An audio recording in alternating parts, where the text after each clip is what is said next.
सुप्रभात। आज की प्रातःकालीन सभा में आप सभी का स्वागत है, अभिनंदन है। मैं डी.एन. त्रिपाठी, युग निर्माण इंटरमीडिएट कॉलेज देवरिया खास देवरिया में आपके, जैसा कि आप जानते हैं, विद्यालय में हिंदी के अध्यापक के रूप में हम उपस्थित हैं।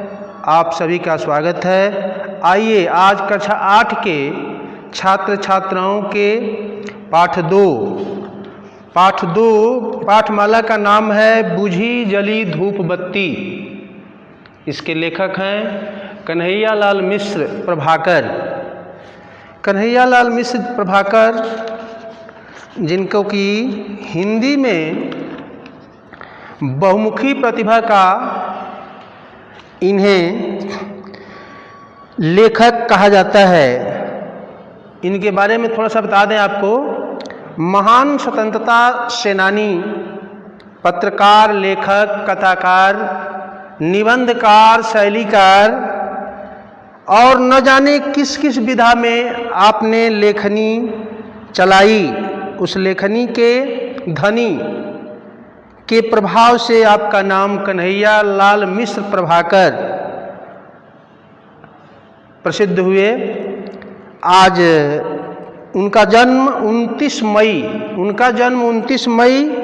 1906 को देवबंद जिला सहारनपुर में एक संस्कारी ब्राह्मण परिवार में इनका जन्म हुआ था। इनकी प्रमुख रचनाएं जिंदगी मुस्कुराई, बाजे पायलिया के घुंघरू, जिंदगी लहलहाई, मन के आंगन, चहके द्वार, दीप जले, शंख बजे, माटी हो गई सोना और अंत में इनको भारत के राष्ट्रपति के द्वारा इन्हें पद्मश्री का सम्मान प्राप्त हुआ था। अर्थात हिंदी साहित्य के क्षेत्र में बहुत बड़ी उपलब्धि है, वह इनको प्राप्त हुआ या इन्हें सम्मानित किया गया। आइए अब हम शब्दार्थ के बारे में आपको बता दें। शब्दार्थ, जैसा कि आप जानते नहीं हैं, ये नई बुक है, इसलिए शब्द का अर्थ है बौद्धिक जागरण, प्रबुद्ध लोगों का समय। अहंकार का अर्थ होता है घमंड। स्पर्श मात्र, छूने भर से ही, स्पर्श करना मतलब छूना। भभक उठी, जल उठी। ज्वाला, आग। ग्रहण, प्राप्त। सुगमता, आसानी से। मर्म स्पर्शी, मन को छूने वाला, अर्थात मन के अंदर को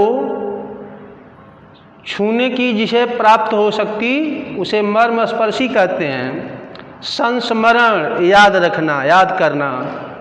दाता, देने वाला, देने वाले को दाता कहते हैं। परीक्षण, जांच।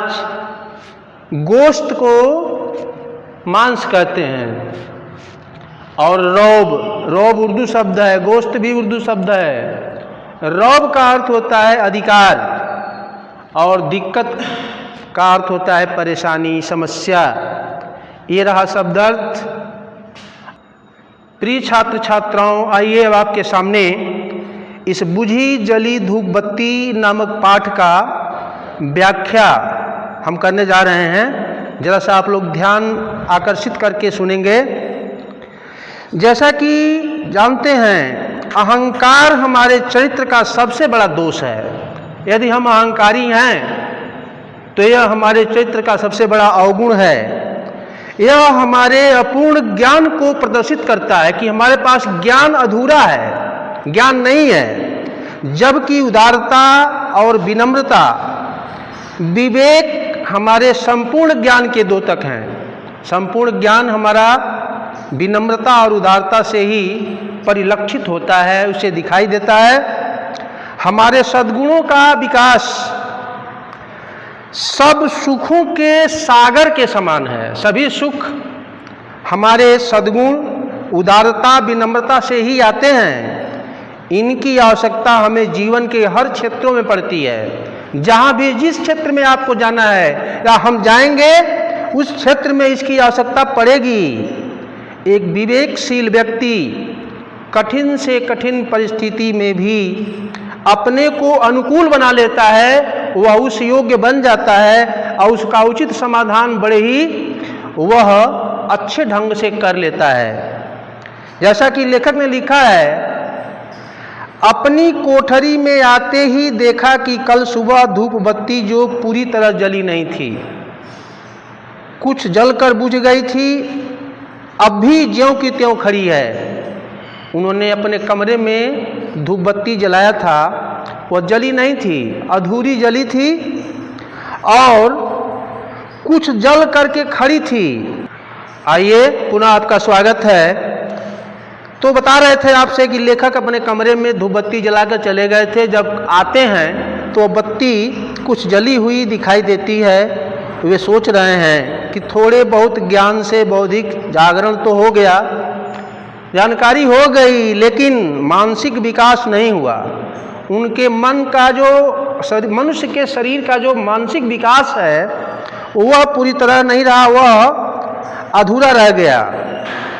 मानव अहंकार में उफनता है, उफनाता है, फिरता है इधर उधर। लेकिन आगे आइए, मेरा मन दया से भर गया और मैंने धूप बत्ती को बिना उठाए फिर से जलाने का निश्चय कर लिया। देशलाई जल बूझ कर गई, धूप बत्ती न जली। मैंने देशलाई की दूसरी सीख जलाई और उसे दाहिने हाथ पे लगाया, धूप बत्ती न जली। मैंने तीसरी देशलाई जलाई और बाईं ओर लगाया, जलकर बुझ गई। मैंने प्रयास किया, एक देशलाई, दो जलाया, तीसरी जलाई, प्रयास किया, लेकिन वह जलकर बुझ जाती थी। फिर भी धूप बत्ती अब भी जली, बिना जली, पहले जैसे सिर जली खड़ी, और मैं कोई मार्ग न था उसे खड़ी रहते जला दूं। उसके स्थान से उखाड़ दिया, झुकाकर देशलाई जलाई। अरे साहब, देशलाई से छूते ही जल उठी। देशलाई में अब भी इतना दम था कि तैयार हों तो 4-5 धूप बत्तियाँ और जला दे। ऐसा होता है, देशलाई के अंदर वह ताकत होती है। एक तीली, माचिस की एक तीली बहुत बड़े बत्तियों को जला सकती है। लेकिन उन्होंने कहा है कि मैं जब थक गया तो 4-5 धूप बत्तियाँ एक ही बत्ती से, एक ही माचिस से जला दिए। जलती धूप बत्ती ने अपनी सुगंध से कोठरी को भर दिया।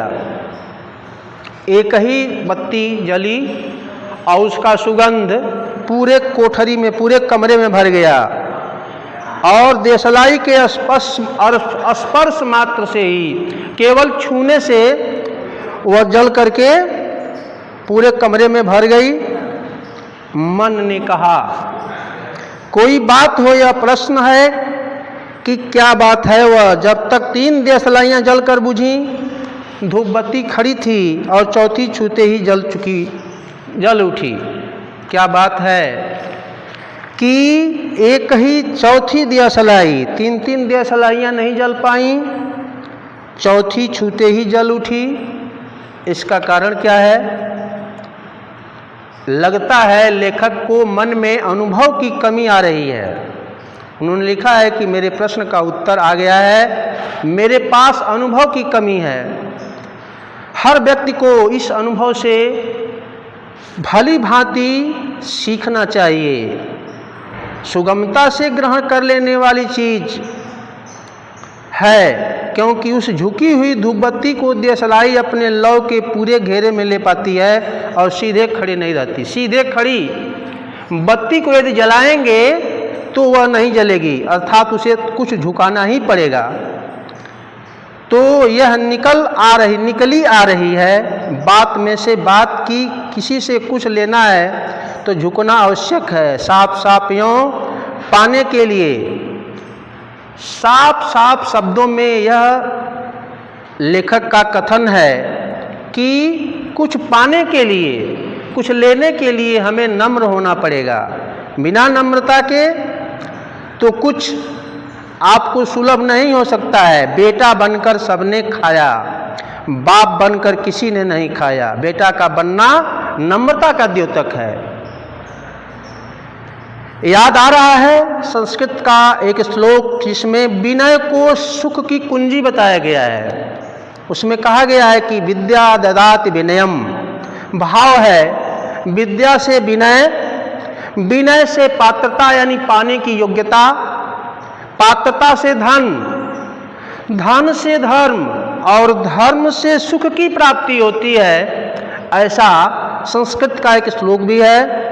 इस तरह पात्रता का मूल है विनय की नम्रता। जब हम विनम्रता को प्राप्त करेंगे तो इन सभी सुखों को हम बड़ी सहजता पूर्वक, बड़ी आसानी से प्राप्त कर लेंगे। हमारे लोक जीवन में इसका एक मर्मस्पर्शी संस्मरण सुरक्षित है। आपके जीवन में, हमारे जीवन में, सभी के जीवन में इसका एक अर्थ है, सुरक्षित है। वह उसका देवर भाभी के लिए जिसका कोई प्यारा रिश्ता नहीं, पानी चाहता है और कहता है कानी भाभी पानी पिला। हाँ बोलो दूध के कटोरे। अरे देवर जी तुम्हारे बोल तो इतने मीठे हैं कि तुम्हें पानी नहीं दूध पिलाऊंगी। देवर भाभी के रिश्ते बड़े ही प्यारे होते हैं। उसमें भाभी ने कहा कि पानी नहीं, अगर आप प्रेम से बोलते हैं तो मैं पानी की जगह आप कटोरे में दूध पिलाऊंगी। ऐसा दूध पिलाना माने प्यार से संबंधित है। ठीक इसके विपरीत यदि हम किसी से कुछ पाने की इच्छा रखते हैं तो हमें उसके योग्य बनना चाहिए। उदारता ममता को जगा दिया। वह कहती है कि हम आपके लिए पानी के स्थान पर दूध ले आकर के पिलाऊंगी, लस्सी शरबत सब कुछ भी दे सकती हूँ। अकड़ने और झुकने का यही अंतर है। यदि आप अकड़ करके बात करेंगे तो आपको पानी भी नहीं मिलने वाला है, लेकिन झुक करके प्रेम से यदि आप लेंगे तो आपकी दुनिया की सारी वस्तु आपके कदमों में होगी।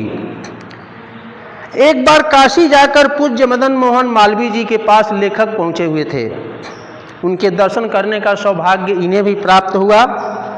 उन्होंने बताया कि देश के हर द्वार पर एक दाता खड़ा है, देने वाला, अपनी खुली थैली लिए वो फैलाया हुआ है, पर कमी उन हाथों की है। हमारे आपके हाथों में वह कमी है कि हम लोग उस चीज को ले नहीं सकते हैं। कैसे लेंगे? अभी बताया गया कि आपको विनम्रता का वहाँ परिचय देना पड़ेगा। जब तक आप विनम्र नहीं होंगे आपको कोई भी चीज मिलने वाली नहीं है। और यदि विनम्र हो जाते हैं तो वह अलौकिक गुण, अलौकिक सुख, धन धर्म सब कुछ आपको प्राप्त हो जाएगा। मालवीय जी का यह संदेश है। और कितना सफल परीक्षण लेखक ने किया है इस लेसन में। ट्रेन चलती है, ट्रेन का हर डिब्बा करीब करीब एयर टाइट था और एक डिब्बा उसमें चढ़ना, शेर की दाढ़ से गोश्त निकालना है, बड़ा कठिन काम था उस डिब्बे में प्रवेश करना। रोबीले पेशावरी पठान उसमें बैठे हुए थे, किसी को बाहर से अंदर आने के लिए नहीं कहते थे। उनका काम, शेर सांप थे, उन्हें लांघना बड़ा कठिन था, असंभव काम था। लेकिन खान ने मुसाफिरों को देखा और पूरे रोब से कहा खिड़की नहीं खुलेगी। समझ गए, खुलेगी। क्यों नहीं खुलेगी? हम लेखक 5-7 मुसाफिरों के साथ उसी क्षण डिब्बे की दूसरी ओर गए और उन्होंने आकर शिकायत की किससे? रेलवे के किसी अधिकारी से या कर्मचारी से। और उसने कहा कि मुझे ये जनाब, माने ये व्यक्ति चढ़ने नहीं देते हैं। उन्होंने समझाया और कहा। तुरंत ही खान साहब ने सहज भाव से बुला करके उस लेखक को अपने उस कंपार्टमेंट में डिब्बे में बैठाया और उनका उचित सत्कार भी किया। तो लेखक ने समझा कि आज मालवीय जी के द्वारा जो वचन है कि द्वार पर हर दाता खड़ा है पर लेने वाले की कमी है, लेने वाला यदि उसके योग्य नहीं है, वह नहीं ले पाता है तो कमी उसकी है, देने वाला तो हर जगह है। वही खान साहब ने लेखक को अपने पास बैठाया, उनका स्वागत किया, उनसे खिलाया पिलाया और साथ ही ट्रेन में सफ़र करते रहे। जब लेखक उतरने को हुआ, वे अपने स्टेशन पर आकर उतरने के लिए तैयार हुए, तब खान साहब ने कहा कि भाई मुझसे जो गलतियां हो गई हैं उसको आप कृपया क्षमा करेंगे, मैं दोबारा किसी के साथ ऐसी गलती नहीं करूंगा, आप आराम से घर जाइए। उन्होंने कहा और खान साहब सोकर उठे थे, देखे और खान साहब देखकर हंसे और बोले, सरकार, लेखक को सरकार की उपाधि देकर कह रहे हैं कि लेखक वो सरकार, तुम रोज बॉम्बे मेल में रखो तो बहुत मुसाफिरों को आराम मिलेगा, आप रोज मेरे साथ आइए और हम लोग एक साथ चलेंगे तो और आने वाले मुसाफिरों यानी यात्रियों को आराम मिलेगा। इससे हम सभी को किसी भी दिक्कत, किसी भी परेशानी का सामना नहीं करना पड़ेगा। हाँ तो बच्चों, आइए, यह व्याख्या समाप्त हुआ।